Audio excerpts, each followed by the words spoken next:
Ariad Nasande, omusomesa mu Kibazo Primary School, atunyumiza nti obulamu bwali buzibu nnyo bwe yayita namanya nti amaanyi gali mu kwegatta. Obulamu tebwali bulungi nnyo, naye tekyazze nga bwe mba nnyonnyodde buli wogendayo n'ogaa nti omwana bamugobye school fees babadde nga batukola ki batuyamba. Bwe yayingira ekibiina ki Mukono Kayunga Teachers Sacco n'atandika okwewola ensimbi, embeera yakyuka nnyo.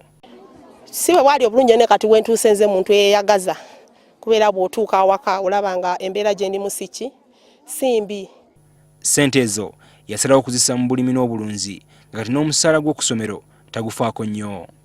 Naye buli ttaamu nfulumya miliyoni 2.7 school fees z'abaana, naye nzifuna ntya? Era ne mukama wange yeewuunya naye kulima. Twatuuseko mu maka ge agasangibwa ku kyalo Katende Mukono n'atulambuza faamu ye eyongera okukula buli mwaka. Embeera eyeyagaza Nasande gy'alimu kati esikiriza abasomesa banne okwegatta ku kibiina kino.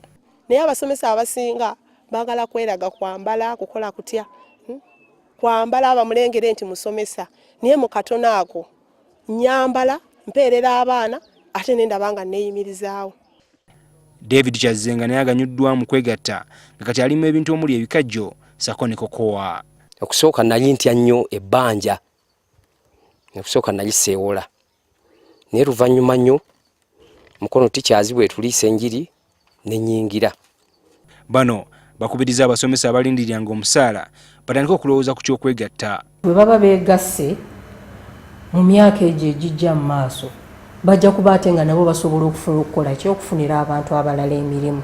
Ekibiina kino kyatandikawo mu 1979 n'abasomesa 11 kyokka nga kati kiweza abantu abasoba mu 4,000 omuli n'abatali basomesa. Emboozi y'abasomesa bano eyongera okukkaatiriza nti obwegassi ge maanyi. Ivan Kimuli Kigozi, NTV Akawungeezi.